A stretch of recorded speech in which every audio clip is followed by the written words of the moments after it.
Hey, what's up, guys? Luke Profits. I just wanted to dispel a myth that's been going around in the dropshipping Facebook groups and stuff. I see a whole lot of people saying, oh no, since the eBay flagging, you can't use Amazon as a supplier. Well, think about this. How is eBay going to know that the item is coming from Amazon? Like, people are thinking, oh yeah, well, you have to use Walmart and Home Depot and Lowe's and all this stuff, but you can't use Amazon because it's like, no, if you don't give them any data to know that the item's from Amazon. You can't just magically know out of the blue that, the item's from Amazon. They don't have something that's going to look over every single item and then search Amazon to try to find an item that matches. And I mean, like, yeah, and if you are concerned about that, vary it up as much as you can. So, you want to clear out the metadata.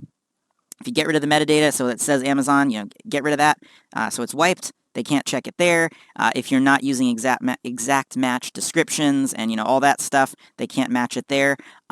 If you're concerned about the photos, which I don't think they're really catching people based on the photos yet, might be a smart thing for them to add, actually. But if you were concerned about that, I know this kind of stuff because I've done a whole bunch of work with Instagram, and Instagram has like a photo recognition kind of thing where if they notice that a bunch of people are uploading the same kind of photo, then, it can very often get the account flagged and stuff like that, and marked on Instagram at least. So the way to get around that with Instagram is you just take the photo, rotate it very slightly, and zoom it in very slightly, and maybe even tint it, like, give it the slightest blue tint or red tint or whatever.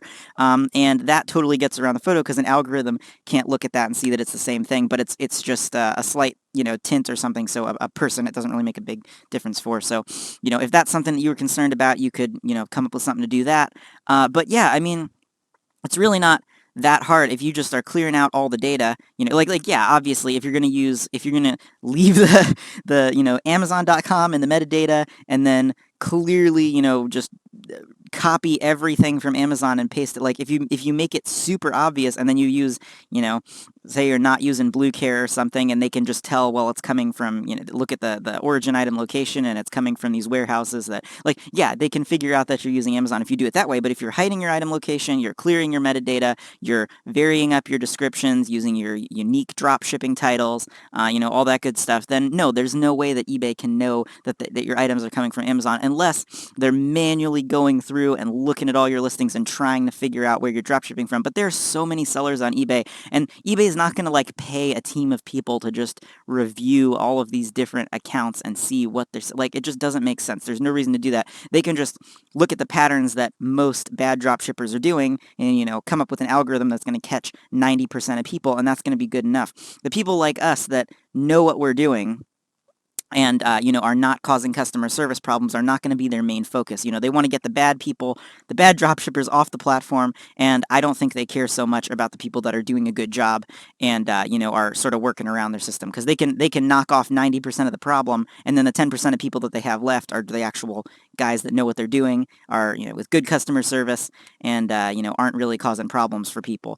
So yeah, I mean, that's just kind of one thing I wanted to mention, because I always see people in groups that are like, oh, you can't use Amazon. Amazon's they'll catch you if you're using Amazon. It's like, no, there's I mean, I know Amazon is sort of a big competitor to eBay. They make about twice as much money as eBay does.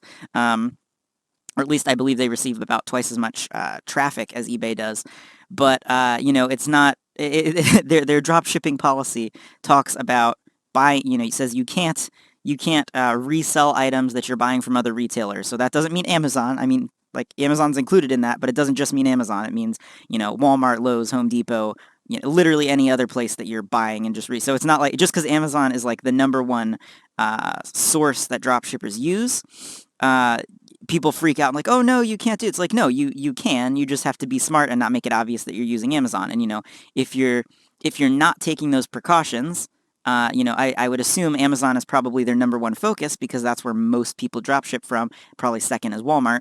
So, if you can say, oh no, you can't use Amazon, and if the reason you're saying that is because you're not clearing your metadata and it just says Amazon.com, maybe they haven't trained their algorithm for people drop shipping from Lowe's yet because, not as many people dropship from there. Their main concern may be Amazon, but if you're taking the same precautions to clear your metadata, not use exact match descriptions, and vary everything up a bit, and not make it freaking obvious, then you're not going to have any more problems with Amazon than you would with any other supplier. And Amazon, like I said, has a bunch of benefits to it because they don't cancel orders and all that kind of stuff. So I still use Amazon. I still recommend Amazon, And if you hear people saying, oh, you can't use Amazon, it's like, well, yeah, you can't do retail arbitrage drop shipping, but that doesn't stop people. People still do it. Just because, it's not allowed doesn't mean that eBay is able to crack down and kick everybody off. It's not that hard. People are always going to find workarounds, and the people that are able to stay in the game are going to end up making a whole lot more money than, all the people that don't know what they're doing, don't put the work in, and then just give up and quit. So yeah, that's kind of my 2 cents. You can keep using Amazon. Amazon's a great supplier. You just got to take the precautions to make sure that you're hiding it as well as you can, because it's the main place that people drop ship from. So there are a lot more competition with Amazon. But now a bunch of people are quitting using Amazon because they think that somehow it's gonna cause problems. And yes, if you don't take precautions, it's gonna cause problems.